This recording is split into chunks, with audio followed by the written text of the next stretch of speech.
no va a pasar eso. Usualmente se distribuye equitativamente en los dos para que haya una buena distribución, ¿no es cierto? Sí, ¿qué se dice? Es mejorado, no me acuerdo la palabra, se me fue. Pero en caso de que haya,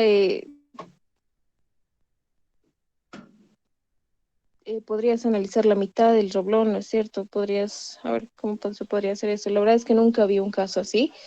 Siempre se trata de distribuir la misma cantidad de roblones. Además, no puede ver en el medio porque acá va a cortar la placa, ¿no es cierto? Acá, en esta parte, a los dos. Y de hecho, de Ya, nada nos serviría en ese roblón, ponerlo ahí, ¿no es cierto? Porque no va a sostener. De hecho, más bien es como una separación que vamos a hacer en la placa, así que no nos convendría. porque tenemos un ejercicio en la práctica que tiene 3, 6, 7 roblones, no, no está distribuido. Equivalente. Ah, ok, a ver, bueno, vamos a ver más adelante esa partecita. Ahorita no sabría cómo indicarte, tendríamos que analizar todo, ¿no es cierto? Ya, gracias. Lo explico más adelante, por favor. Muy Ya. bien, entonces, pues, continuando con el esfuerzo de aplastamiento.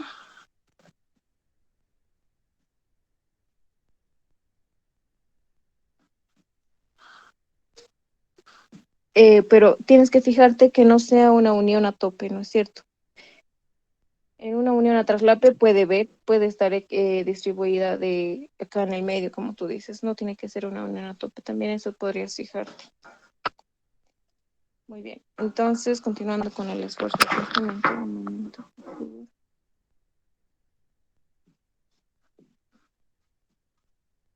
Tenemos la fórmula y lo reemplazamos. El esfuerzo de aplastamiento admisible que nos da el ejercicio es de 2000 kilogramos sobre centímetro cuadrado.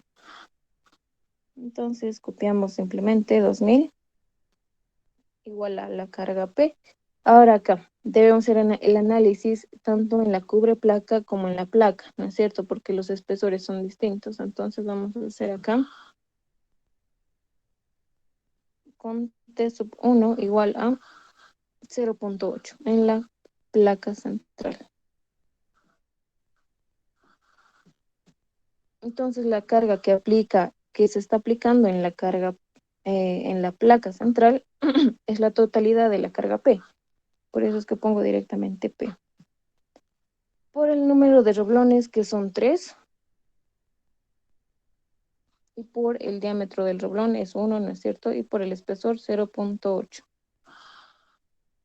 Acá vamos a tener una carga P sub 2. ¿Cuánto es, por favor, el valor de esa carga? 480, Oxy. 880. No, 480. Listo, ok, muchas gracias. 480 kilogramos. Muy bien, entonces ahí ya tenemos la carga máxima por la cual va a fallar por Cuatro mil aplastamiento, ¿no es ochocientos cierto? no sería, yo he sacado 4.800. 4800. Sí, sí, es 4.800 es igual. Ok, listo, muchas gracias, 4800. Gracias por verificar, siempre tienen que estar verificando ustedes también, por favor, para que no haya error de cálculo. Ok, entonces ahí ya tenemos analizado la carga P sub 2 con el espesor T sub 1, 0.8. Ahora faltaría analizar con el espesor T sub 2, que es igual a 0.5.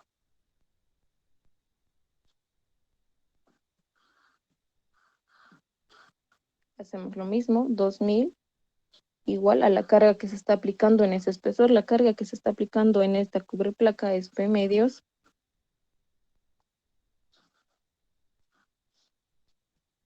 dividido entre el número de roblones es igual 3 multiplicado por el diámetro, 1, y multiplicado por el espesor, 0.5. Acá vamos a tener una carga P sub 3. 6.000, Oxy. 6.000. Listo, muchas gracias. 6000 kilogramos. Hemos visto entonces que antes de que falle la cubre placa, va a fallar la placa por aplastamiento, ¿no es cierto? Porque la carga P sub 2 es menor a la carga P sub 3. Muy bien, en caso de que, acá era la pregunta de su compañero en la anterior clase, en caso de que los espesores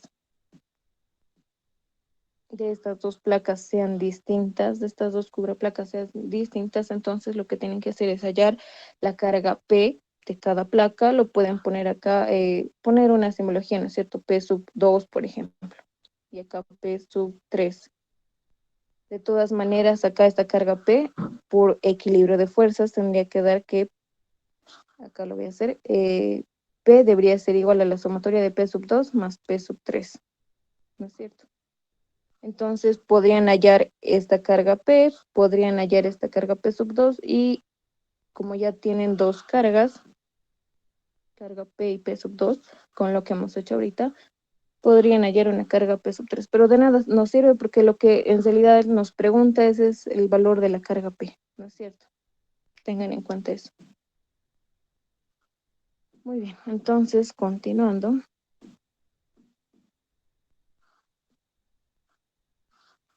Ya hemos analizado por el esfuerzo de aplastamiento. Perfecto, ahora vamos a hacer el análisis por tracción.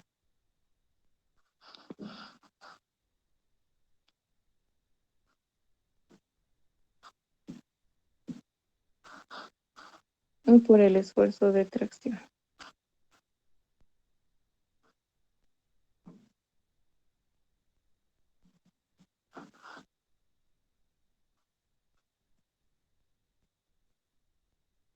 Perfecto.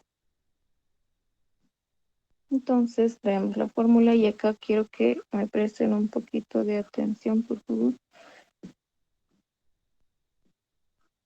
Acá ya se analiza por filas.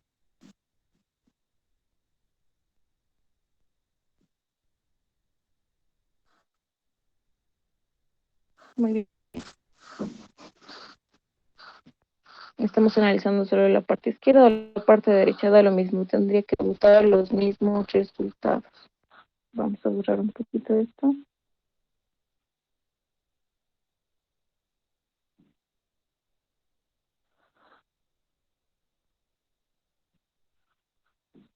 Acá. Esta va a ser la fila 2 y acá la fila 1.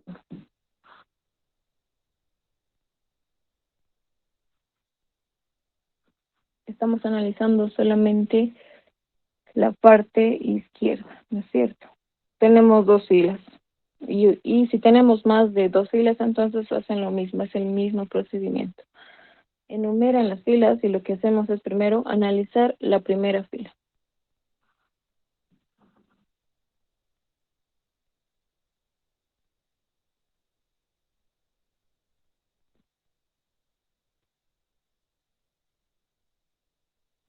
Análisis de la fila 1. Muy bien. Cuando esta unión falle, ¿no es cierto? Lo primero es que por tracción falle por esta fila 1, hablando de la placa central. Acá también deberíamos poner, acá vamos a poner con el espesor T sub 1 que era 0.8. Estamos hablando en la placa central. Cuando esto falle, ¿no es cierto? Esto está jalando, esta carga P está traccionando a la placa central. Lo primero que va a pasar es que va a haber una ruptura, ¿no es cierto? Ya hemos visto acá, en la fila 1. Más o menos lo que va a pasar es que estas placas se van a doblar de esta manera y va a haber una ruptura en la fila 1. No es que se vayan a romper todas las filas en una sola jalada de la carga P, no. Lo primero es que va a fallar la primera fila. Entonces eso es lo que analizamos en la fila 1.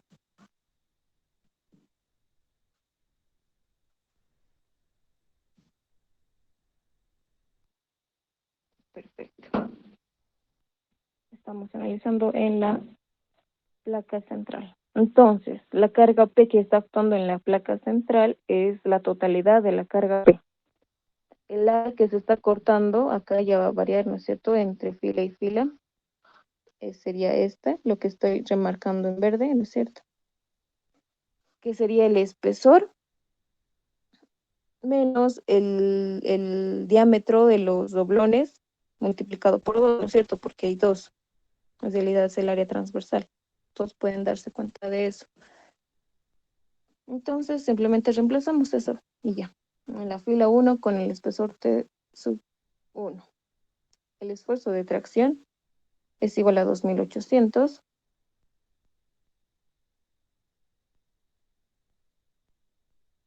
Entonces la carga P sub 4, ¿no es cierto? Ya sería la carga P sub 4, va a ser igual al esfuerzo de tracción multiplicado por todo esto. El esfuerzo de tracción era 2800. Esto multiplicado por el espesor de la placa, 0.8. Todo eso multiplicado por el ancho de la placa, 30 centímetros, menos el número de doblones en la fila 1, ¿no es cierto? 2. Y eso multiplicado por el diámetro, que es igual a 1, más 0.32, que simplemente es una constante por la holgadura que se forma al introducir el perno o el doblón. Perfecto. Entonces acá ya tenemos nuestra carga P sub 4. ¿Cuánto es, por favor? 43.776.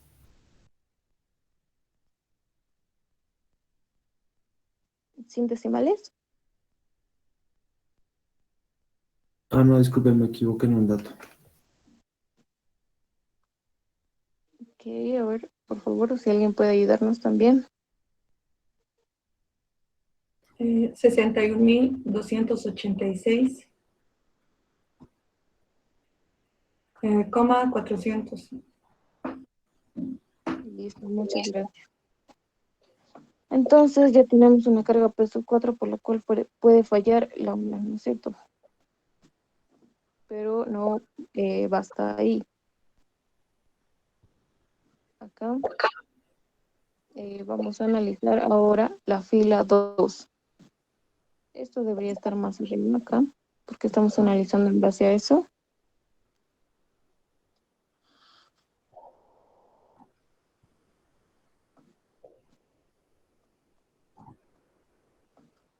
Ahora analizamos la fila 2. Linda, por favor, tu micrófono. Listo, muchas gracias. Análisis de la fila 2. Acá entonces, en la fila 2, vamos a analizar la fila 2 suponiendo que ya la fila 1 ha colapsado, que ya ha fallado la fila 1. Puede haber fallado por corte o puede haber fallado por aplastamiento. Entonces se analiza la fila 2 por tracción, pero suponiendo que ha fallado la fila 1, ya sea por corte o por aplastamiento.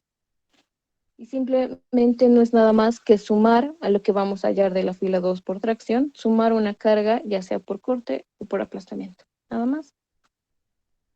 Vamos a ver ahora eso. Hacemos lo mismo, 2800, ¿no es cierto? Es el esfuerzo de tracción multiplicado por el espesor 0.8, multiplicado por el ancho de la placa 30 menos. Ahora en la fila 2 simplemente hay un roblón. En la fila 1 había 2 roblones, en la fila 2 solo hay uno. Entonces ponemos acá 1 multiplicado por el diámetro, que es igual a 1, más 0.32. Pero no queda simplemente ahí. Acá debemos sumar la carga que va a aplicarse en la fila 1, por la cual supuestamente va a fallar la fila 1, ¿no es cierto? Entonces vamos acá, por corte. Acá debería haber por corte, aumentando el corte, suponiendo que la fila 1 ha fallado por corte, eso significa la carga total es 7.068.583, ¿no es cierto? Pero esa es la carga total. La carga que va a ir a cada roblón es dividida entre 3, esta es la carga total. La carga se distribuye equivalentemente en cada reblón. Si este es, por ejemplo, por decir 9, entonces la carga que va a soportar cada reblón va a ser 3. Porque sumando las cargas de los 3 reblones da 9, ¿no es cierto? Entonces simplemente sería dividir esta carga total entre la cantidad de reblones, 3. Y ahí tenemos la carga que va a actuar en cada reblón. Y eso es lo que nos pide. Entonces, si ya hemos hallado la carga total por corte, ¿no es cierto? En la fila 1 simplemente están actuando 2 reblones, entonces tenemos que dividirlo entre 3 y multiplicarlo por 2. Es 7.068.583. 7.000. Entonces hemos dicho que lo dividimos entre 3 porque hay 3 reblones y lo multiplicamos por 2 porque 2 reblones son los que están actuando o los que están actuando en la fila 1, ¿no es cierto? Entonces, y de aquí ya sacamos nuestra carga P sub 5. ¿Cuánto es, por favor?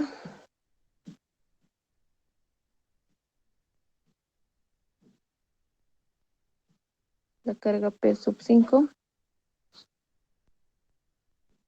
68.955,589.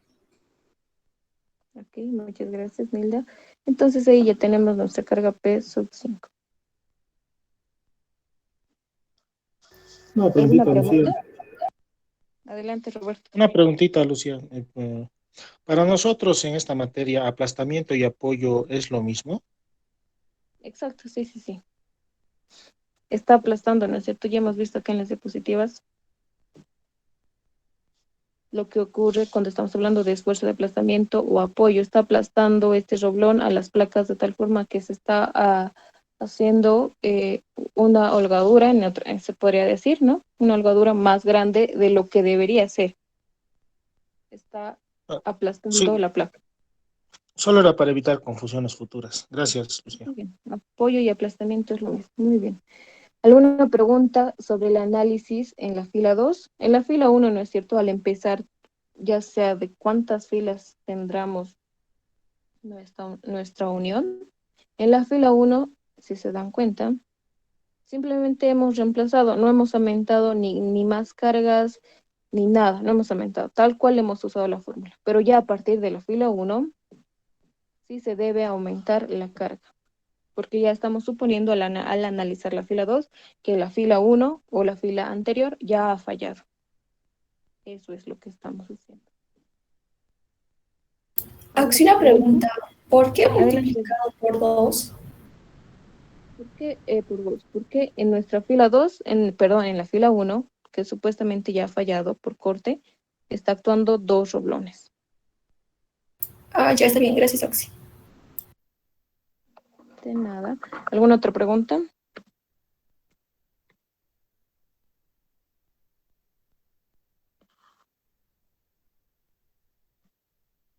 Muy bien. Entonces, continuando. En caso de que hubiese más filas, ¿no es cierto? Se hace lo mismo. El mismo análisis. Vamos a ver acá, por decir que hubiera habido acá otra filita de un roblón más. Vamos a hacer lo mismo, es exactamente lo mismo, solo que ya estaríamos analizando en la fila 3, ¿no es cierto? Supuestamente en la fila 3.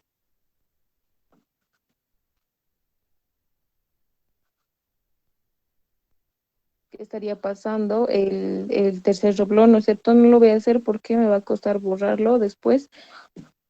Entonces sería lo mismo, la carga P sub 6 sería igual al esfuerzo admisible de tracción, 2.800 multiplicado por el espesor de la placa, 0.8, el ancho de la placa, 30, menos la cantidad de reblones que estaría actuando en la fila 3. Y simplemente hay uno. O la cantidad que haya, ¿no es cierto? No simplemente va a haber uno. 1 multiplicado por el diámetro más la holgadura, 0.32. Acá sería lo mismo, 7.000 es la carga total que está actuando, ¿no es cierto? Pero en caso de que haya ya 4 roblones, aquí ya no va a ser 3, ¿no es cierto? Ya va a ser 4. Lo que se hace es dividir la carga total, la carga que hemos hallado, entre la cantidad total de roblones. Acá ya deberíamos, en caso de que haya una tercera fila y que en esa tercera fila solo hay un roblón, sería 4.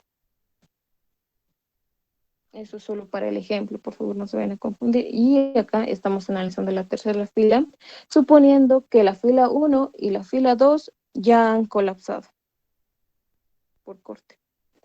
Fila 1 y fila 2. Entonces, la cantidad total de roblones, entonces acá deberíamos dividir esta carga P que hemos hallado por corte entre 4, ¿no es cierto? Y multiplicarlo por la cantidad de roblones que haya en la fila 1 y en la fila 2. En la fila 1 hay 1, 2 y en la fila 2, 1. En total, la cantidad de roblones sumando en la fila 1 y en la fila 2 hay 3 roblones. Y por eso se multiplica por 3. Y así, en la fila 4 lo mismo y así sucesivamente si hay más filas. Ese es el Luciel, análisis. disculpa. Adelante, Roberto. Cuando estamos analizando el problema, solamente estamos tomando los 3 roblones de la izquierda del cubreplaca, ¿no? O sea, estamos analizando como si los otros 3 roblones y la otra placa no existiera. ¿Es porque su influencia no afecta o es despreciable, Estamos por así analizando decirlo, que no le afecta, digamos, la otra placa y los otros 3 roblones a lo que estamos analizando? O sea, es una pregunta existencial en realidad, ¿no? Porque claro, ya claro, hemos visto eso. está bien. Gracias. Lo que estamos haciendo ahorita es cortar esta unión en la mitad. Y sabemos que al cortar debería existir un equilibrio simplemente entre esta mitad de la izquierda, ¿no es cierto? Porque en realidad toda la placa, toda la unión está en equilibrio ya, ¿no es cierto? P a la izquierda y P a la derecha. Ya está en equilibrio. Entonces, si está en equilibrio, al cortar esta unión, la mitad debería estar en equilibrio y la otra mitad también debería estar en equilibrio. Así que no influye. Por eso es que estamos analizando. Nos va a salir los mismos resultados si analizamos por la parte derecha o por la parte izquierda. Es como en una viga, ¿no es cierto? En una viga isostática, cuando analizamos, acá tenemos cargas, por decir, distribuidas. Y al momento de hacer un corte en cualquier parte, la normal, la cortante y el momento que nos vaya a salir en ese corte debería ser lo mismo si vamos por la parte derecha o por la parte izquierda. Perdón, esto sería ahí, ¿no es cierto? Es la misma idea.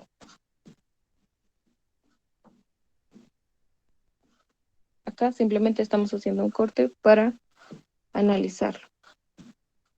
¿Ok? Perfecto, entonces aquí hay alguna pregunta en la fila 3 en analizar el esfuerzo de tracción. Eso simplemente... Oxy, tengo una consulta. Adelante, Imelda. En el caso, digamos, de que se presenten 5 filas, ¿el análisis igual se lo realizaría de la misma forma?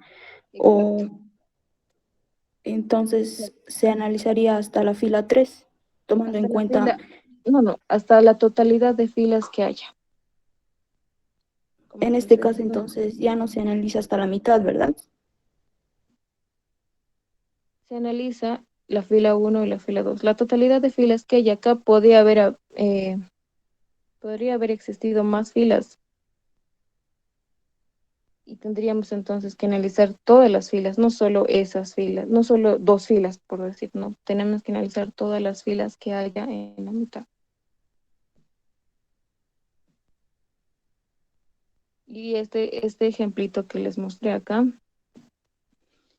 en la fila 3 es una suposición, ¿no es cierto? Suponiendo que haya una fila 3, se procede de la misma manera para que ustedes vean que no cambia nada. Se pone la carga que se va a hallar por tracción, ¿no es cierto? Esta primera parte, más la carga por la cual supuestamente va a fallar las otras filas anteriores.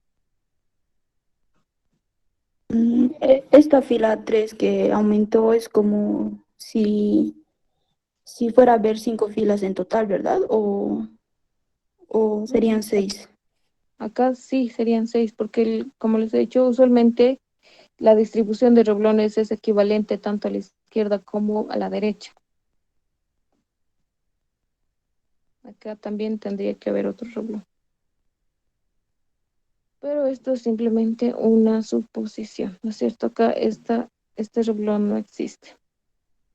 Era solo para explicarles esa partecita. Entonces, Ya está bien. muy bien. ¿Alguna otra pregunta? Aquí una pregunta. Hemos supuesto que ha fallado por corte y por eso le hemos sumado, ¿verdad? La La carga fuerza con corte. por corte. Por eso Ahora, no es se podría suponer que también va a fallar por aplastamiento. aplastamiento. Claro que sí, y eso es lo que vamos a hacer. Ese es el siguiente paso, Ya está bien. por aplastamiento. Ok, no hay más dudas sobre el corte, ¿no es cierto? Por aplastamiento, suponiendo que va a fallar por aplastamiento.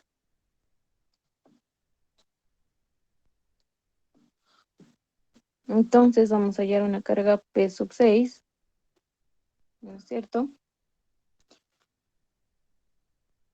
En la fila 2 estamos, ¿no es cierto? En la fila 2 acá sigue el análisis en la fila 2 por corte y ahora por aplastamiento.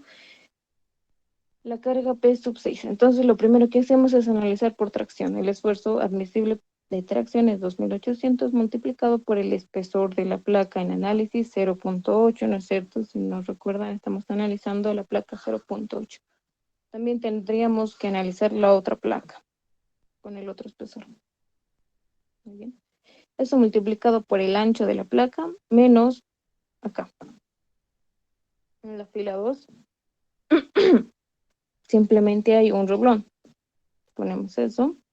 El diámetro de los roblones 1 más 0.32. Acá ahora aumentamos la carga por aplastamiento. Y la carga por aplastamiento que hemos hallado para el espesor T sub 1 es 4800. Entonces ponemos eso.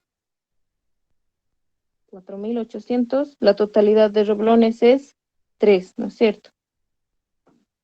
Y suponiendo, ya estamos analizando la fila 2, suponiendo que la fila 1 ya ha colapsado, que las filas anteriores ya han colapsado. Y en la fila 1 simplemente había 2 doblones y por eso es que se pone 2. Y acá ya tenemos nuestra carga P sub 6. ¿Cuánto es, por favor? 67.443.200, ¿no es cierto? Con 3 decimales, por favor, acostúmbrese a trabajar. Ok. Acá es kilogramos. Entonces ya hemos hallado nuestra carga P sub 6. Muchas gracias, Grover. Perfecto. Entonces ya está. Y ahí acaba el análisis por tracción, por el esfuerzo de tracción, suponiendo que va a fallar por tracción, ¿no es cierto? En la placa de espesor T sub 1, 0.8.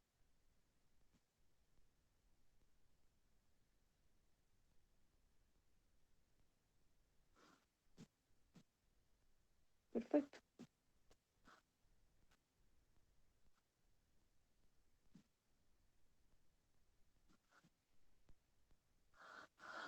Entonces pasamos a analizar. Acá hemos analizado con la placa T sub 1. Y acá ponemos con la placa de espesor T sub 2, que era igual a 0.5.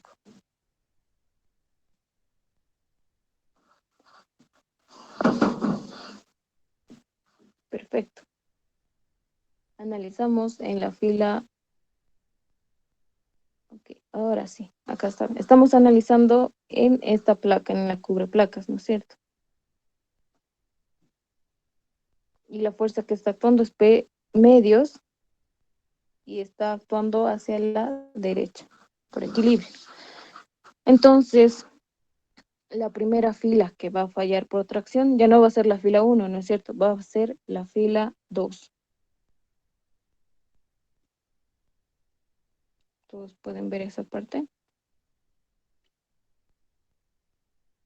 Cuando hablamos del cubreplaca central, la primera fila que va a fallar es la fila 1. Y cuando estamos hablando del cubreplaca, la primera fila que va a fallar por tracción va a ser la fila 2. Entonces hacemos lo mismo, procedemos a hacer lo mismo. Sería la carga P sub 7.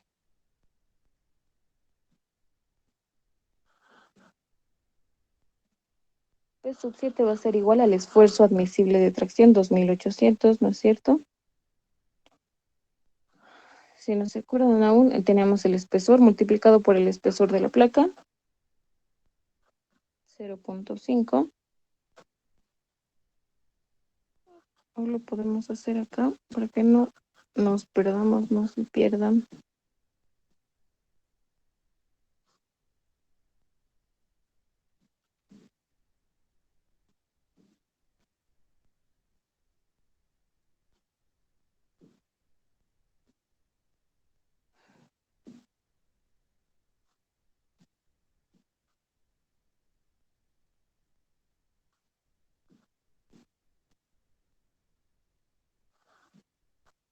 Muy bien. Multiplicado por el espesor de la placa, y todo esto multiplicado por el ancho de la placa, 30 centímetros, menos la cantidad de roblones en la fila 2. Es la primera fila que va a fallar hablando del cubreplaca, ¿no es cierto? Simplemente hay un roblón. Eso multiplicado por el diámetro de los roblones, 1 centímetro más 0.32.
Acá entonces lo que se suma es la carga que nos está aportando la fila anterior a la fila 1 y la fila anterior a la fila 1 es la fila 2, ¿no es cierto?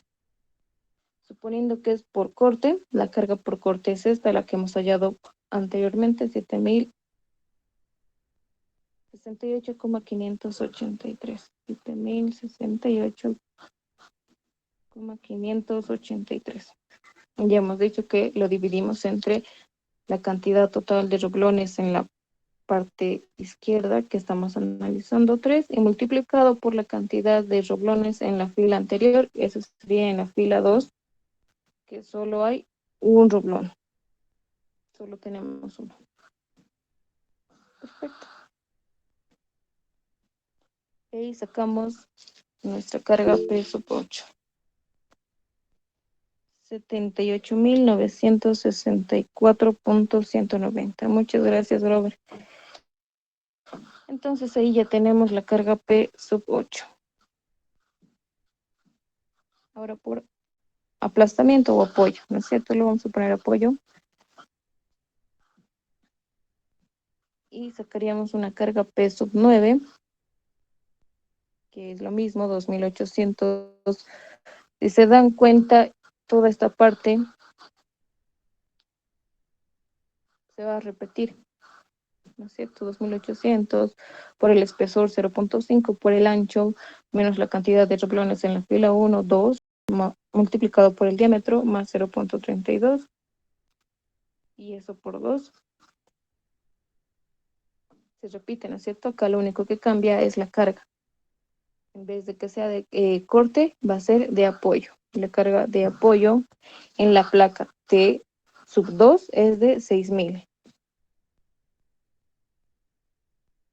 Y esto multiplicado por 1/3. De acá vamos a sacar nuestra carga P sub 9. ¿Cuánto es, por favor, la carga P sub 9?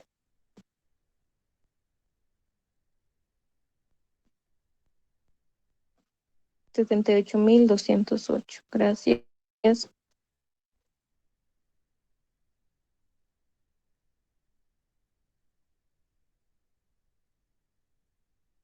Ahí acabaría nuestro análisis.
Por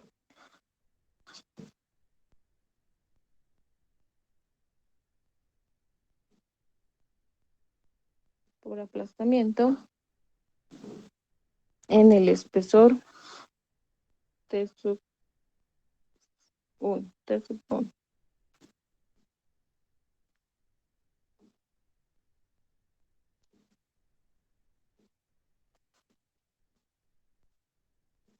.8, ¿no es cierto?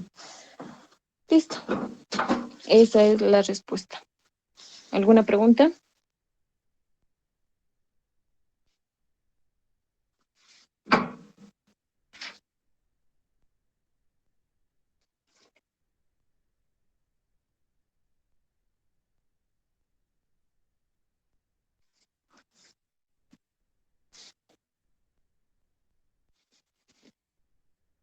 Todo está claro, muchachos. Entonces, bien, vamos a pasar, no tenemos mucho tiempo. Adelante, Rafa.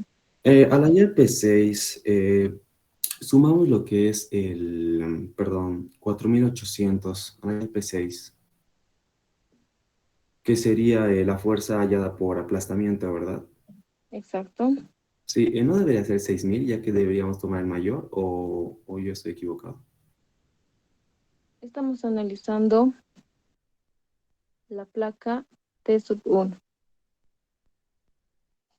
Estamos analizando en la placa T sub 1 con espesor de 0.8. Y ahí estamos analizando la fila 1, la fila 2 por corte y por aplastamiento.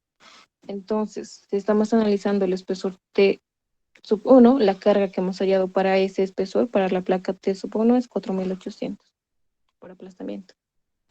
Y por eso es que pusimos 4800. Ahora acá, al analizar con el espesor T sub 0, ahí recién pusimos 6000. Está bien, gracias, Oxy. Muy bien, perfecto. ¿Alguna otra pregunta para pasar al siguiente ejercicio? Que es un poco largo, así que, ok, si no hay más preguntas, pasamos al siguiente ejercicio. Cuando hablamos de uniones roblonadas con carga excéntrica. Lo que aquí se hace, ¿no es cierto? El primer principio, les he dicho, una suposición, que la carga P debe pasar sí o sí por el centroide de la cantidad de roblones. Eso es lo primero que les he hecho. No sé si se les quedó, si se anotaron, no lo sé. Pero ese es el primer principio por el cual estamos haciendo el análisis. Tiene que sí o sí pasar esta carga P, la carga que está actuando, por el centro de gravedad de todos los roblones. Esta carga P está pasando por acá, ¿no es cierto? Acá en el ejercicio no lo indica, acá debería indicarlo. ¿Cierto? Su línea de acción debe pasar por el centro de gravedad de todos los roblones. Y es cierto, aquí, en este ejercicio sí se cumple. Por eso hemos analizado de la siguiente manera, como ya hemos visto. Acá, de la misma manera, igual, la carga P pasa por el centro de gravedad. Pero ¿qué pasa cuando nuestra carga está actuando con cierta excentricidad? Ya no está pasando, ¿no es cierto? Acá tenemos el centro de gravedad, aquí bien claro dice C.G, centro de gravedad. Ahí está el centro de gravedad de todos los roblones. Y esta carga P ya no está pasando por ese centro de gravedad. Entonces lo que se hace es formar un sistema equivalente, ¿no es cierto? Trasladamos esta carga P hacia el centro de gravedad.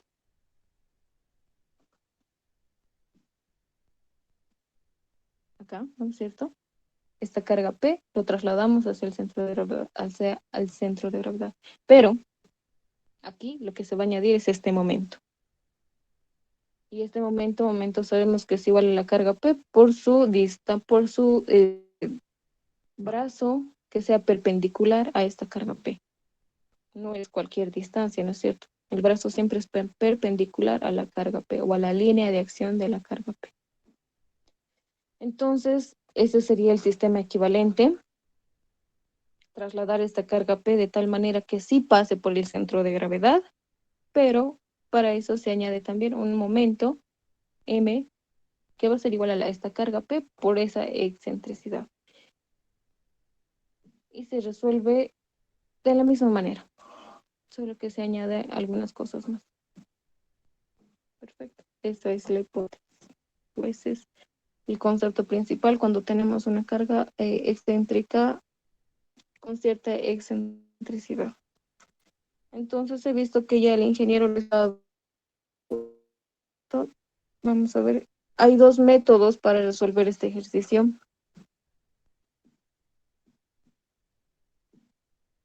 Sin embargo, no creo que nos alcance el tiempo para ver los dos métodos. Les voy a enseñar el método más fácil, el más cortito. Y les voy a dar pautas para que ustedes puedan hacer el método más largo, que es el método que les ha dado el ingeniero.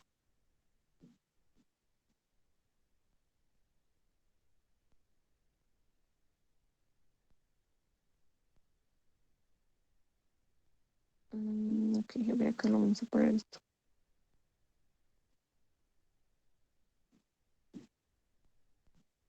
Perfecto. Entonces, el método que yo les voy a enseñar se llama método SIR. Vamos a poner acá solución.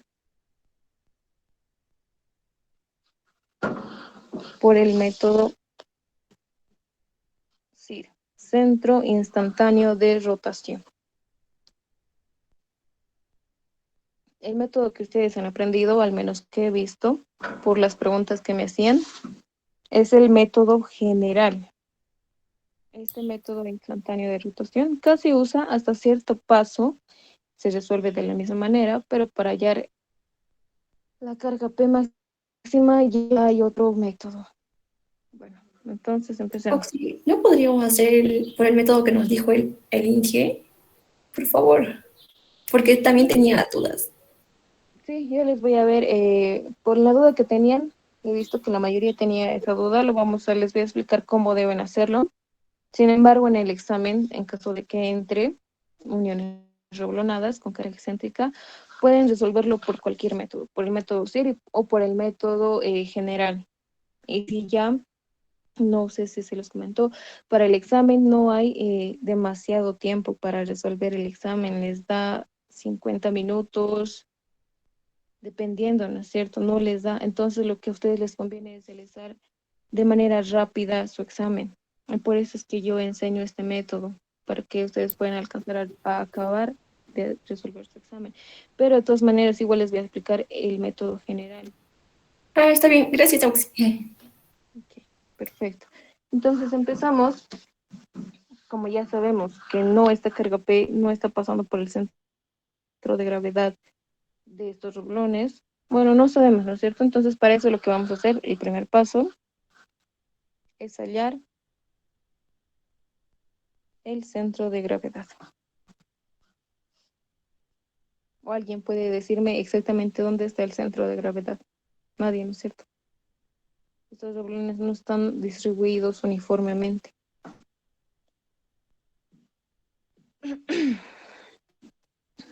Perfecto.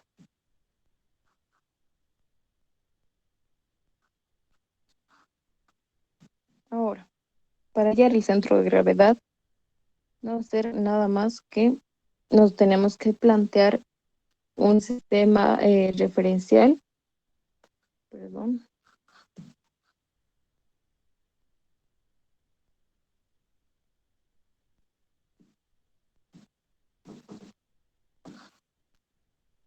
U y B.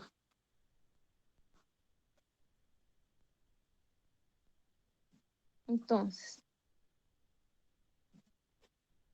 más o menos puedo decir que por acá tal vez estaría el centro de gravedad o tal vez más acá. La verdad es que no sé. Pero tenemos que hallar esas coordenadas de ese centro de gravedad. Una distancia B y una distancia U medido a partir de nuestros ejes, que nosotros pusimos estos ejes referenciales, V. Perfecto. Entonces hallamos U, que no es nada más que, ¿cómo podríamos decirlo esto? La sumatoria de distancias y hacia cada roblón. Bueno, de U en este caso no simplemente la distancia horizontal de cada roblón, dividido entre la cantidad, el número de roblones. para hallar U. Entonces pasamos a reemplazar en la fórmula. U, ¿no es cierto? Estamos hablando del eje U. Para el primer reblón, la distancia U hacia el eje 1 es A. Y A vale 4. Acá lo vamos a poner. A vale 4. Y B vale 30 centímetros. Perfecto. La primera distancia horizontal hacia el reblón 1 es 4. Pero vemos que el reblón 9 tiene esa misma distancia, ¿no es cierto? Entonces ponemos 2 veces la distancia 4. Perfecto. Más en la siguiente fila, el reblón 6. Sería 2 veces A, 4. Y simplemente solo hay un reblón. Entonces más 8, ¿no es cierto? 2 veces A, 2 veces 4, 8. Más la siguiente fila. Estamos en esta fila para que no se pierdan. Tenemos 1, 2, 3, 4 reblones. Ponemos 4. Porque todas esas tienen la misma distancia horizontal U, que sería 3 veces A. 3 por 4, 12. Siguiente fila. 1, 2, 3, 4 reblones. Y la distancia horizontal es 4 veces A. 4 por 4, 16. Y ya no hay más reblones. Entonces ahí termina. Y esto dividido entre la cantidad total de reblones, que serían 11. 11 reblones. Y acá tenemos U.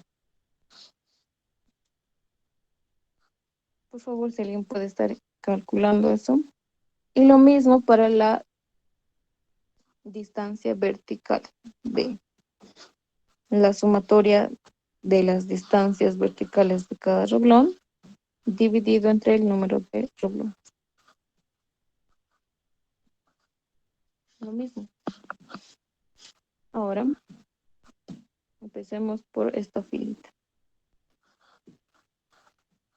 Hay 1, 2, 3, 3 reblones y esos 3 reblones tienen la misma distancia vertical, ¿no es cierto? A, 4.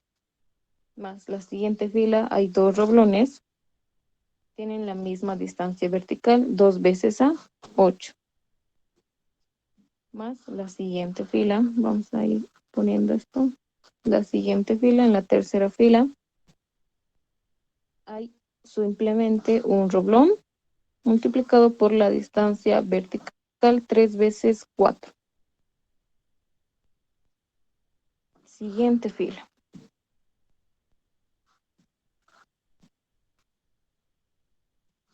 Solo hay 2 reblones. La distancia vertical hacia esos 2 reblones es la misma. 4 veces 4, 16. Y siguiente fila, por último, 3 reblones. La distancia vertical hacia esos 3 es 1, 2, 3, 4, 5. 5 por 4, 20. Y listo. El número de reblones es 11. ¿Cuánto es eso, por favor? Ok. Ya dictaron. Ok, es de 11.636 centímetros. Y B igual a 12. Perfecto. Entonces ya hemos hallado el centro de gravedad y B12 4 veces está bien acá, ¿no es cierto? Está justamente ahí. Y 11. Perfecto, está bien ahí. No estará muy a escala, pero por lo menos está donde debe estar. El centro de gravedad está ahí. Entonces, como ya sabemos dónde está el centro de gravedad y vemos que esta carga P o la línea de acción de esta carga P no está pasando por el centro de gravedad. Entonces, listo, ya tenemos una unión reblonada con carga excéntrica. Lo que procede ahora es hallar la distancias, las distancias a partir desde el centroide hacia cada roblón. Vamos a copiar esto.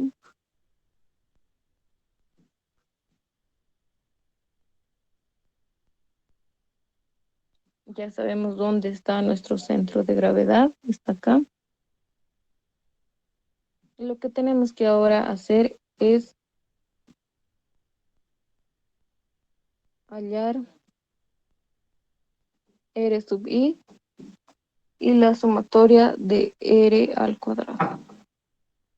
De R sub I al cuadrado. R no es nada más que el radio o la distancia desde cada roblón hasta el centro de gravedad. Y sabemos la distancia por fórmula, ¿no es cierto? La distancia entre un punto y otro, R sub I, es igual a la raíz de x1 menos x1 menos xg, lo puedo llamar, al cuadrado, más y sub 1 o y menos y sub g al cuadrado. Esa es la distancia entre dos puntos.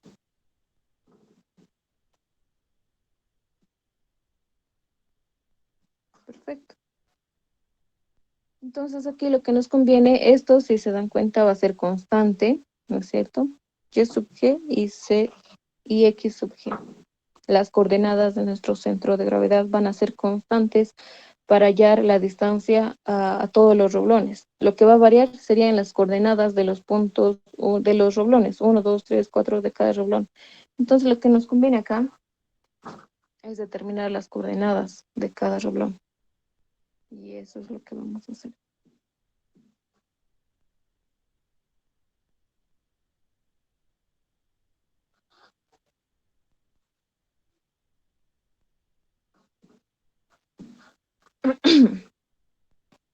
El número de roblón, X y Y.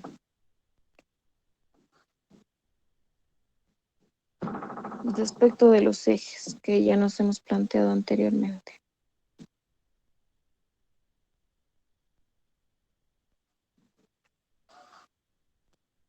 Acá sería U y B, ¿no es cierto? Pero bueno. Okay. Para el doblón 1, la distancia horizontal es A, y ya hemos dicho que es un dato de 4 centímetros, B igual a 30. Para el primer doblón, la distancia horizontal es igual a 4. La distancia vertical es 1, 2, 3, 4, 5, 5 por 4, 20. Para el segundo roblón, la distancia horizontal es 3 veces 4, 12, y la distancia vertical 20. Para el tercer roblón, la distancia horizontal es 16 y su distancia vertical 20. Para el cuarto roblón, la distancia horizontal es 12 y la distancia vertical es 1, 2, 3, 4, 4 por 4, 16, ¿no es cierto? Para el quinto roblón, sería 4 por 4, 16. 4 por 4, 16. Para el sexto, 2 veces 4, 8. Y 3 veces 4, 12. Para el séptimo, 3 veces 4, 3 por 4, 12. 2 veces 4, 8. Para el octavo, 4 veces 4, 16 y 8. Para el noveno, 4, 4, ¿no es cierto? 4, 4.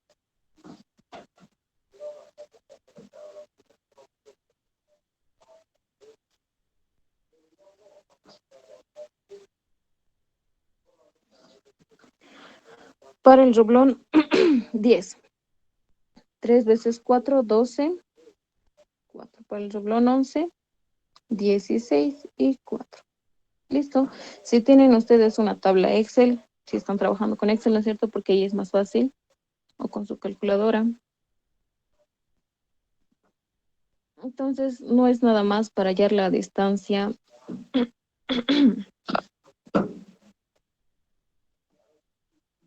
Acá. Para hallar R, no va a ser nada más que introducir estas coordenadas acá. Y ahí, X, G y Y sub G, ya conocemos, hemos hallado esto. Acá lo voy a poner, XG es igual a 11.636.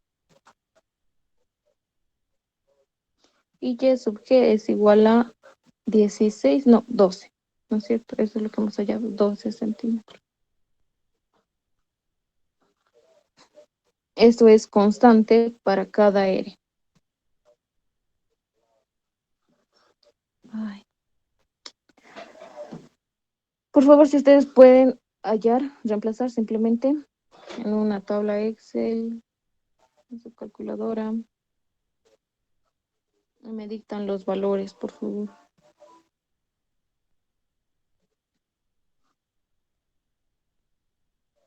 Raíz de X1, 4 menos XG, 11.636.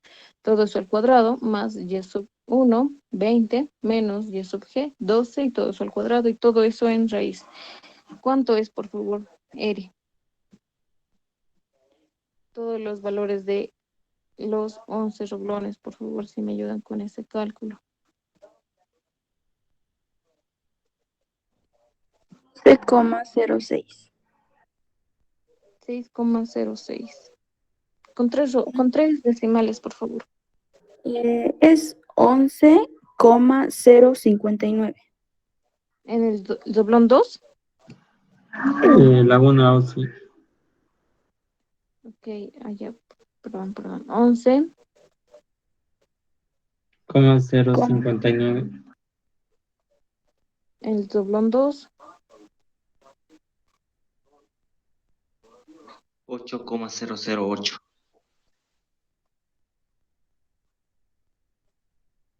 En el 3. 9,13. Acá, hagamos algo, muchachos. 113. Acá ya no hay con raíz para agilizar los cálculos, porque de nada nos va a servir esta distancia. Hagan directamente R al cuadrado y sin la raíz. Por favor.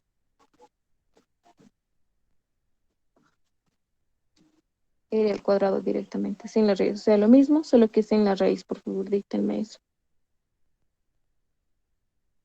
122,308. ¿Listo? El siguiente.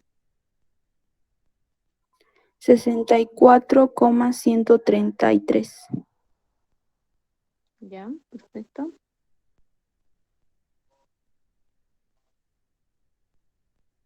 83,044.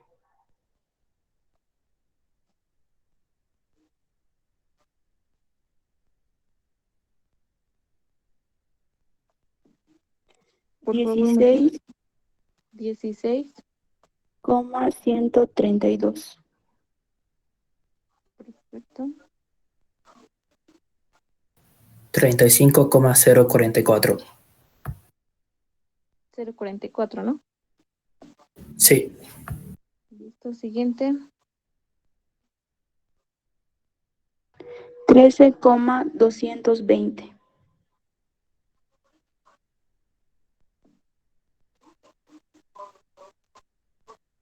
Siguiente. 16,132. Siguiente.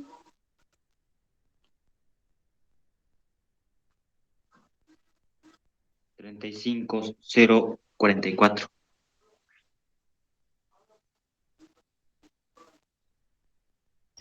122. 122,310.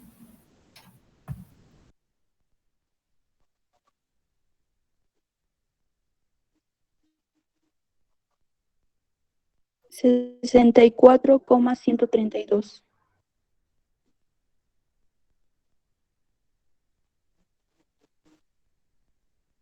83,044. Listo, muchas gracias a todos los que me dictaron. Muy bien, perfecto. 122,308 dice, no, no es cierto, no está variando tanto, pero bueno, a ver, si alguien puede confirmar, ¿es 308? Sí, 308, perfecto, ok. Ok, perfecto, listo. Muy bien, ahora que hemos hallado, por favor, díctenme acá la sumatoria de todo esto. Que esto va a ser igual a la sumatoria de R sub I al cuadrado. ¿Cuánto es, por favor, eso? La sumatoria de toda esta columna de R al cuadrado.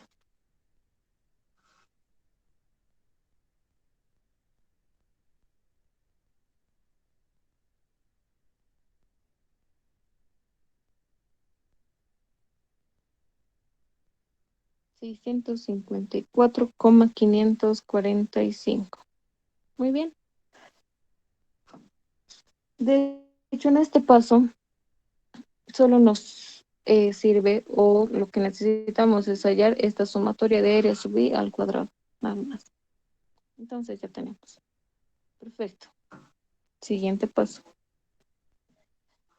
El siguiente paso es la determinación de excentricidad.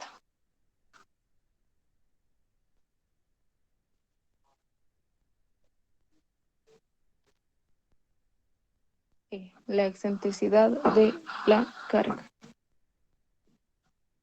Entonces traemos rápidamente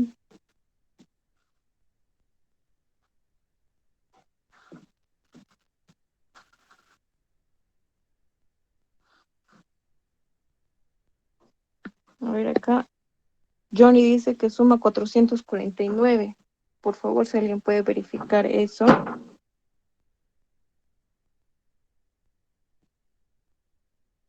¿Está bien? 654. Ok, muchas gracias, Robert. Perfecto, entonces está bien. Verifíquenlo, por favor, siempre para que no haya errores de cálculo. Bien, perfecto. Entonces lo que hallamos acá es la excentricidad. Hemos hallado nuestro centro de gravedad, está acá, ¿no es cierto? Y tenemos que hallar la excentricidad. Y sabemos que la excentricidad lo hallamos ¿para qué? Para hallar el valor del momento, ¿no es cierto? El momento no es nada más que la fuerza por el brazo y el brazo siempre debe ser perpendicular a la fuerza.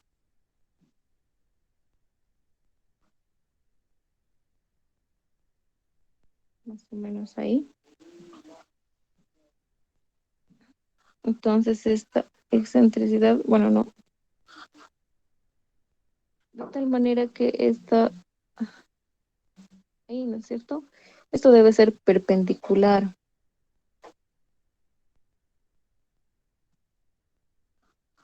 Y ahí hallamos la excentricidad. ¿Cómo hallamos la excentricidad? De hecho, esto en el método general es lo mismo, ¿no es cierto? Ustedes ya deben saber cómo hallar la excentricidad. Entonces, para esto nos dan los datos correspondientes.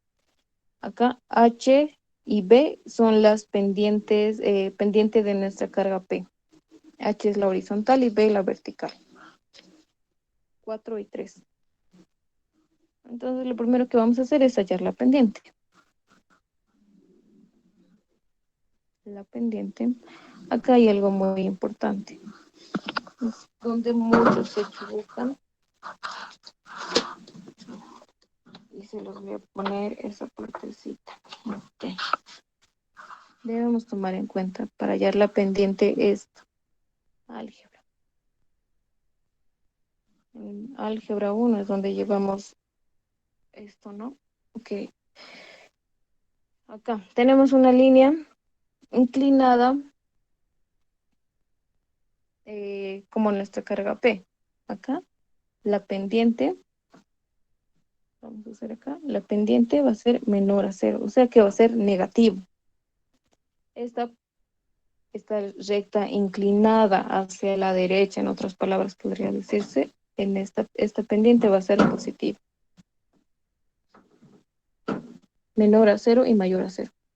Ese negativo nos va a afectar. Si no ponemos, en este caso de nuestro ejercicio, nuestra pendiente tiene que ser negativa. Si no ponemos ese negativo en las ecuaciones que vamos a ir formando más adelante, nos va a afectar y vamos a sacar otros resultados. Así que tomen en cuenta esa parte. Muy bien. Ya con eso, sabemos, acá voy a poner de todas maneras negativo y positivo. Entonces, nuestro caso es el de la izquierda, ¿no es cierto? Con pendiente negativa. La fórmula para hallar la pendiente va a ser igual a la vertical sobre la horizontal. Y como ya sabemos, la pendiente de nuestra recta, de esta recta P, es negativo. En realidad, lo que vamos a hacer es hallar la distancia entre un punto y una recta. ¿No es cierto? Y esa distancia que vamos a hallar entre el punto y la recta es nuestra excentricidad. Entonces, para hallar la distancia entre un punto y la recta, necesitamos saber la ecuación de la recta. Ya tenemos las coordenadas de nuestro punto, pero no sabemos la ecuación de la recta. Para hallar la ecuación de la recta ya sabemos también esto. Y menos y1 podría decirse es igual a la pendiente menos x menos x1. Esta es la ecuación general de una recta, ¿no es cierto? Entonces acá lo que queremos hallar es la pendiente. Para eso estamos haciendo eso. Desplazando, ya sabemos por qué el negativo. La vertical de nuestra recta es 3 y la horizontal 4. Menos 3 sobre 4. Lo vamos a mantener en fracción. Ahora acá. Lo reemplazamos en nuestra recta. La recta de la carga P. Y sabemos que para hallar la ecuación de una recta basta saber su pendiente y un punto por el que está pasando esta recta. Y sabemos cuál es el punto. Acá está. Está pasando justamente por este puntito, por la esquina. Por este puntito, ¿no es cierto? Y podemos saber las coordenadas de ese punto.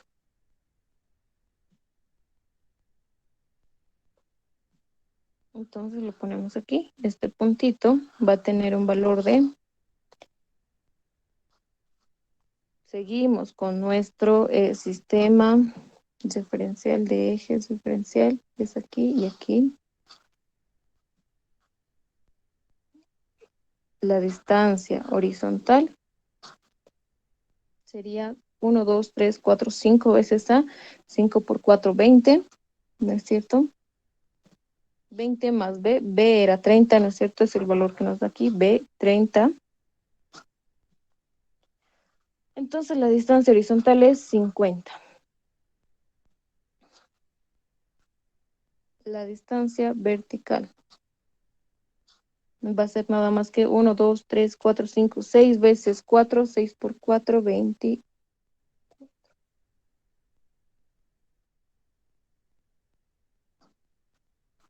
Perfecto.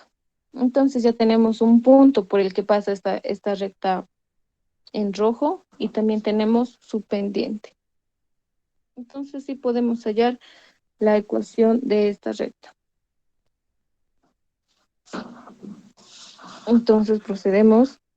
Y menos la distancia vertical, 24, es igual a la pendiente menos 3 cuartos, x menos la distancia horizontal, 50. Entonces esto lo llevamos a la forma general, ¿no es cierto? Donde la forma general de una recta es ax más BY más C es igual a 0. Lo llevamos a esa forma. Simplemente es acá. Menos 3/4 por X es negativo, va a pasar positivo, ¿no es cierto? Por eso es que importa el signo. 3/4 de X.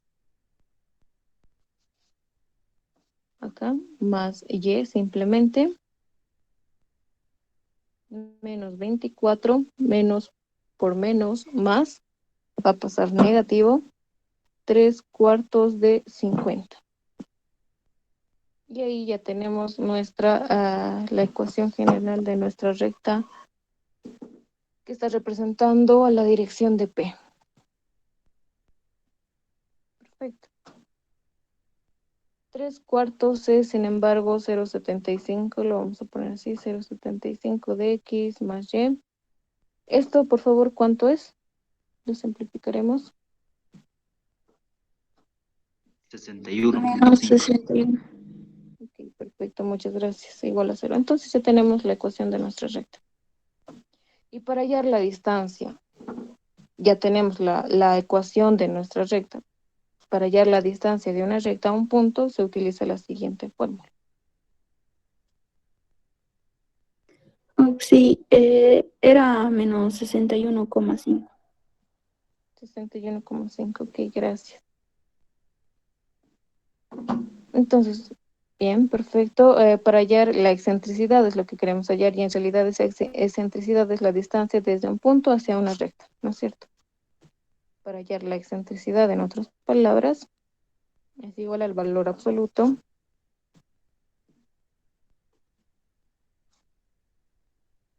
¿de qué? De AX más BY más C. Todo eso dividido entre A al cuadrado más B al cuadrado raíz. Esto es una fórmula de álgebra, ¿no es cierto? Si ustedes buscan la distancia entre una recta y un punto, les va a salir esta fórmula en el internet. Perfecto. Entonces acá la excentricidad va a ser nada más que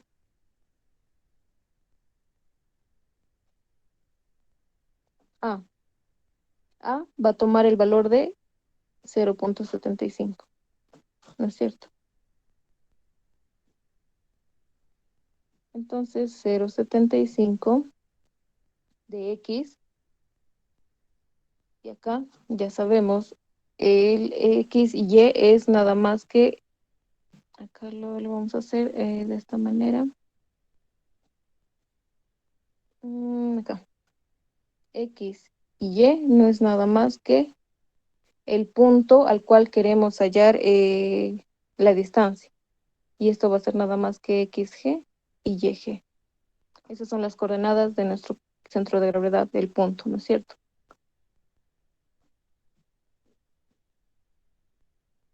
YG, acá lo vamos a poner XG, tiene un valor de 11,636.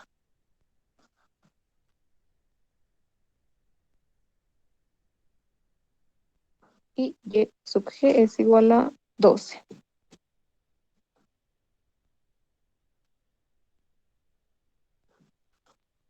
Esto va acá y esto va acá, al punto donde queremos hallar la distancia. Entonces, X sub G es igual a 11,636 más el coeficiente de B, positivo 1, ¿no es cierto? Por Y, y Y vale 12, más C. C es menos 61,5. Y todo eso en la raíz de A al cuadrado. A es 0,75 al cuadrado, más B, 1 al cuadrado. Y es un valor absoluto porque sabemos que las distancias nunca son negativas. ¿Cuánto es el valor, por favor? 32,618. Perfecto. Y ya tenemos el valor de la excentricidad. ¿Alguna pregunta hasta acá? ¿Se entendió entonces? Porque hemos hallado la pendiente, porque hemos hallado un punto de esta recta P, también hemos hallado antes, ¿no es cierto?, las coordenadas de nuestro centro de gravedad, y todo esto hemos hecho para hallar simplemente la distancia entre el punto y la recta, que va a ser nuestra excentricidad. Perfecto, y hemos hallado. Adelante, Disculpa, Gonzalo.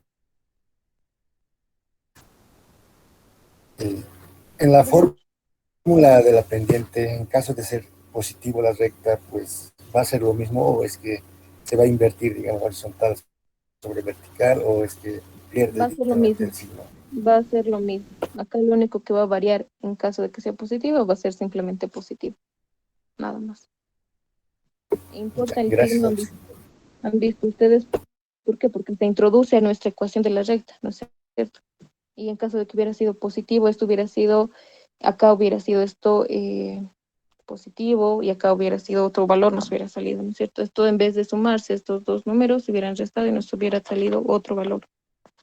Así que por favor tomen en cuenta esa partecita. Muy bien. Entonces, una vez que hemos hallado la excentricidad, la pendiente, para el muchacho que pregunta, no es nada más que la fórmula entre esta componente vertical y la componente horizontal de nuestra recta, que nos van a dar siempre como dato, y en caso de que no nos den, pues tal vez nos den el ángulo, ¿no es cierto?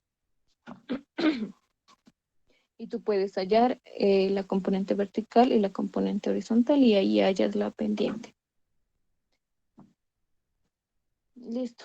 Muy bien, ya estamos en hora, así que nos aprobaremos.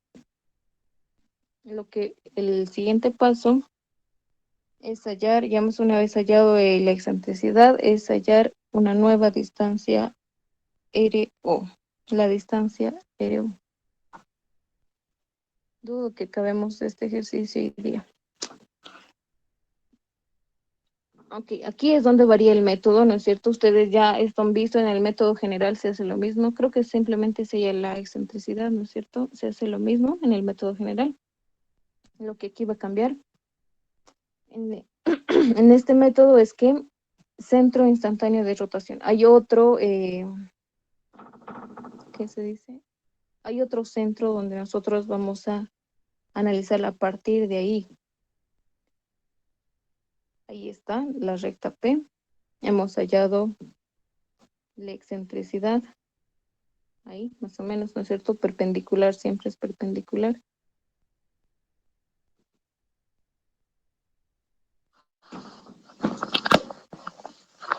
Ok, alguien me dictó el valor de R sub O, pero no importa. Vamos quiero explicarles a qué se refiere con R sub O. Acá el centro de instantáneo de rotación significa que vamos a hallar otro centro aparte del centro de gravedad. Y este centro se llama centro instantáneo de rotación. Acá. Y este centro siempre va a estar en la línea de la excentricidad. Siempre.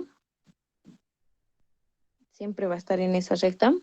Y va a estar al lado opuesto de la carga P. Esta carga P, a partir de nuestro centro de gravedad, está hacia la derecha, podríamos decir. Entonces, el centro instantáneo de rotación va a estar hacia la izquierda. En caso de que nuestra carga P hubiera estado aquí, por decir aquí, ahí hubiera sido su línea de acción, entonces el centro instantáneo de rotación va a estar al lado contrario, o estuviera aquí.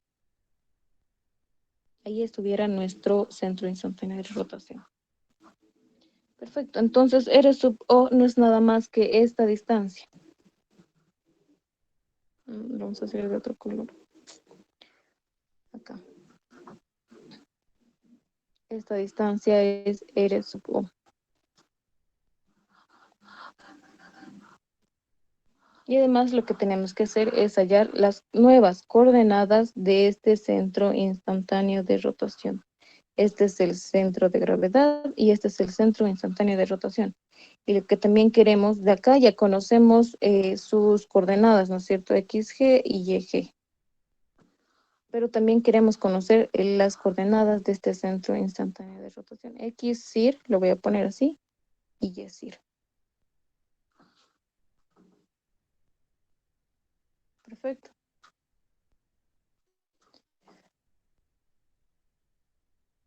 Entonces, el objetivo de hallar R sub O es conocer las coordenadas del nuevo centro instantáneo de rotación.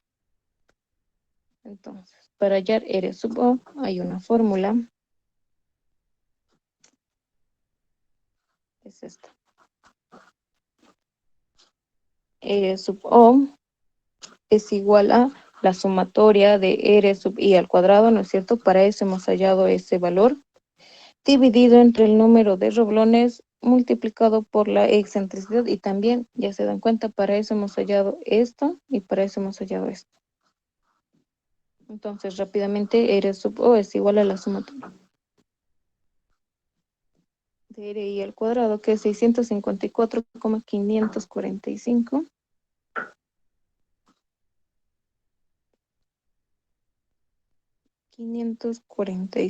Dividido entre el número de roblones 11 multiplicado por la excentricidad. Y hemos hallado, y eso tiene un valor de 32,618.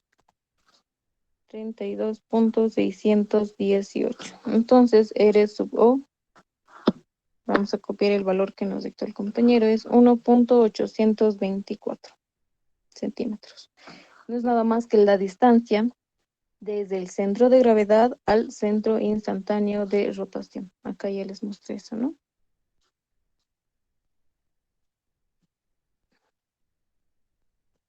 Esto lo vamos a copiar.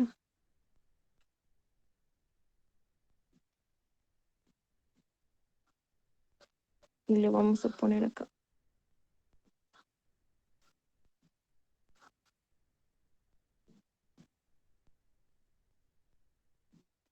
Ya tenemos R sub O.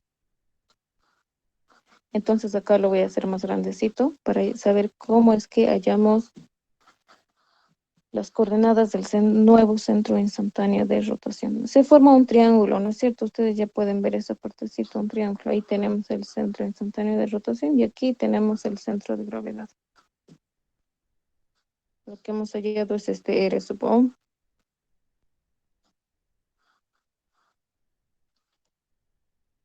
CG y el CIR.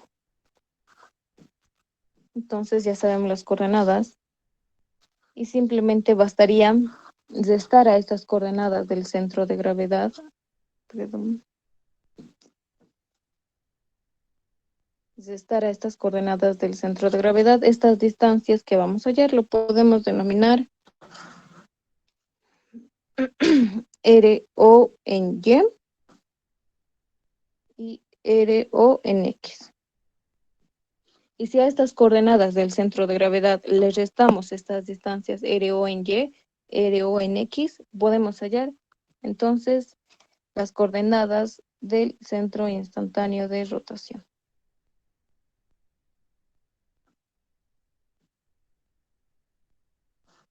Porque también ya sabemos este ángulo, ¿no es cierto? Este ángulo de inclinación acá.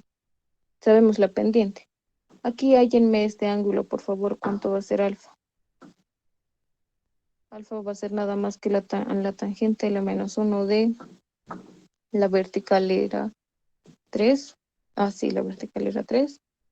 Cateto opuesto sobre cateto adyacente. ¿Cuánto es alfa, por favor?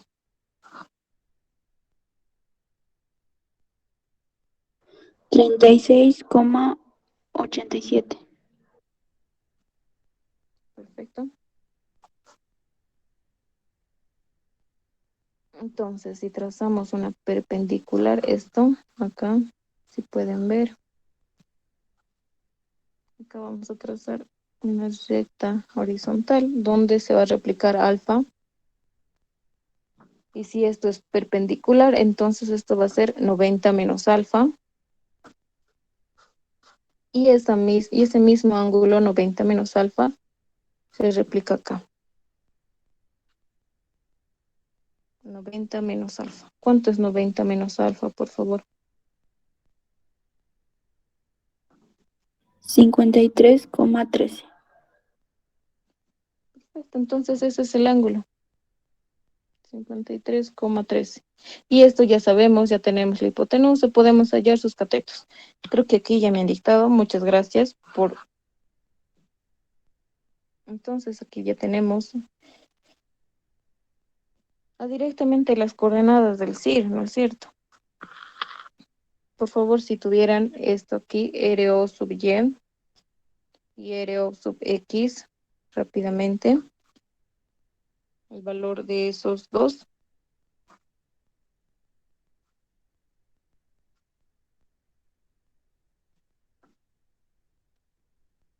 $1.095. Todos ya entienden cómo hallar esta parte de Eres. Es un triángulo, ¿no es cierto? Tenemos la hipotenusa, tenemos el ángulo, y ya simplemente por relación de triángulos. Y Eres sub X, ¿cuántos, por favor?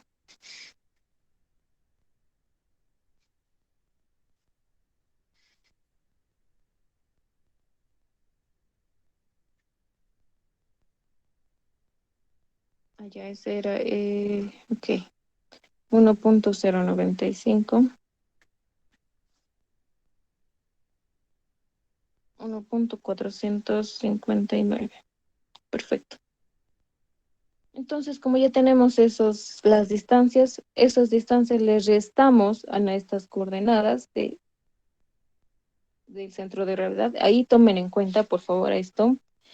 Les restamos, ¿por qué? Porque gráficamente nosotros vemos que está más abajo, más hacia la derecha y más hacia abajo, ¿no es cierto? Por eso es que les restamos.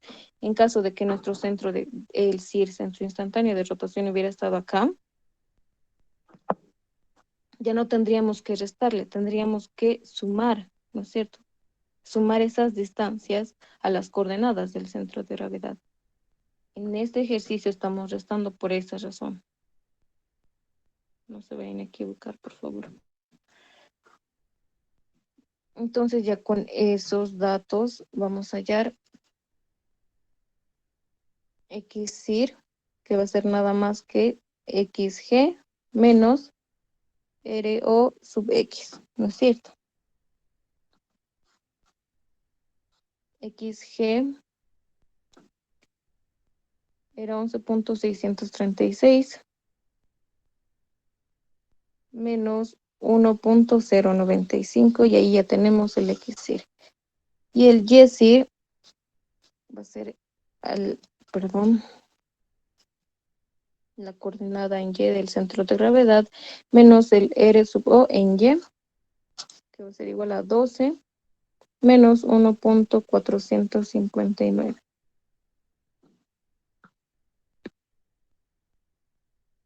Entonces aquí copiamos lo que nos dictó el compañero. XCIR es 10.542 y YCIR es 10.541. Casi lo mismo, ¿no es cierto? Muy bien. Verifiquen esos resultados, por favor, y ya. Entonces ya tenemos el centro instantáneo de rotación.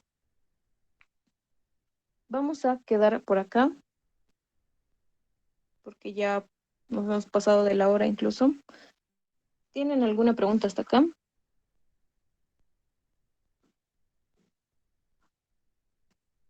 El siguiente paso era, si pueden estarlo haciendo, hallar el momento M.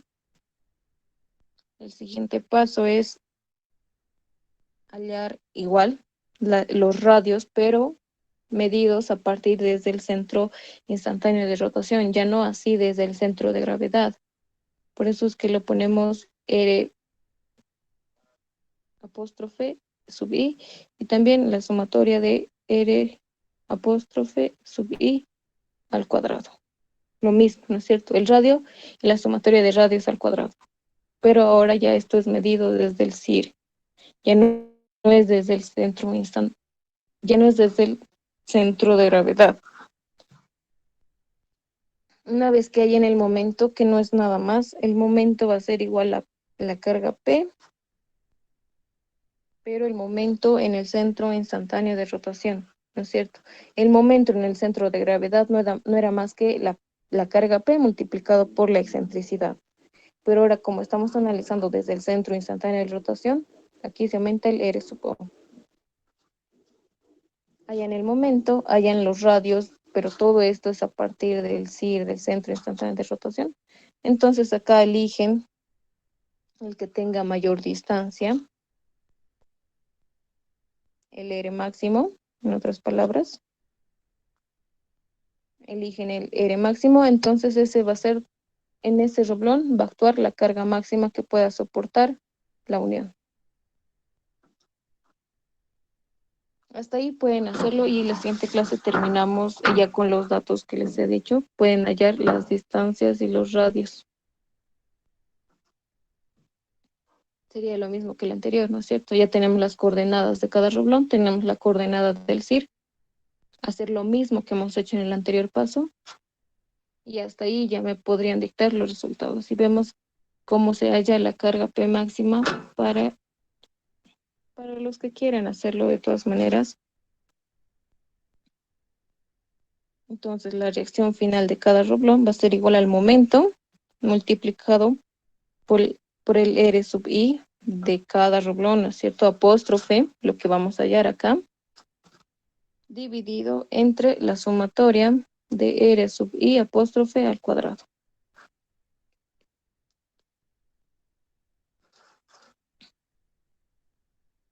Y ahí se halla la reacción en cada roblón. Y para hallar la carga P no es nada más que lo igualamos esto al esfuerzo de corte multiplicado por el área, ¿no es cierto? Porque el esfuerzo de corte es igual a una carga P sobre el área y lo que hemos hallado acá es esto.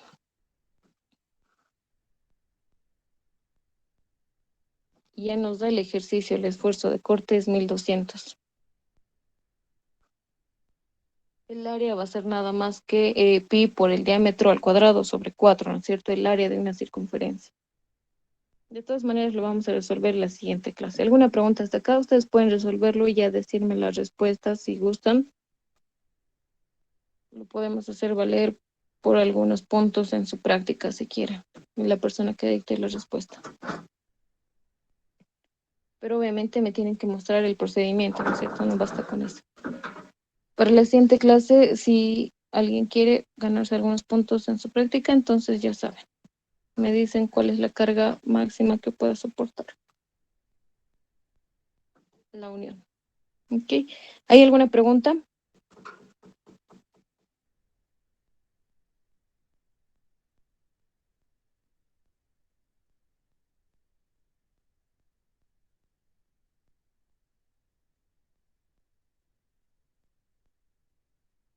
¿Todo está claro, muchachos? Muy bien, entonces si no hay preguntas, nos vemos la siguiente semana. Acción a consulta. Adelante, John. ¿Cómo vamos a saber si el centro instantáneo está debajo del centro de gravedad? Y si va arriba, si estará arriba. Eso para saber. Ok, les he dicho acá. En este caso, a partir del centro de gravedad, ¿no es cierto? La carga está actuando hacia la derecha, ¿no es cierto? Si miramos así, en esta horizontal. Está actuando a la derecha. Entonces, el centro instantáneo de rotación va a estar al contrario, al lado opuesto, hacia la izquierda. En caso de que nuestra carga esté actuando aquí, por ejemplo. Aquí. La carga P está actuando aquí, entonces el centro instantáneo de rotación va a estar aquí, al lado opuesto de la carga P, pero a partir del centro de gravedad, al lado opuesto va a estar acá. Entonces aquí para hallar las coordenadas de nuestro centro instantáneo de rotación ya no se le restaría, ¿no es cierto? Se le sumaría a estas coordenadas lo que hemos hallado, R sub O, X, R sub O, Y. Eso nada más. Siempre va el centro instantáneo de rotación al lado opuesto de la carga P, a partir del centro de gravedad. Ya, está bien, gracias. De nada, Johan. Muy bien, entonces, si no hay más preguntas, nos vemos el siguiente viernes. Que tengan buen día. Gracias, Daxi. Hasta luego. Hasta luego, Abraham. Hasta luego, sí. Hasta luego, Mauricio.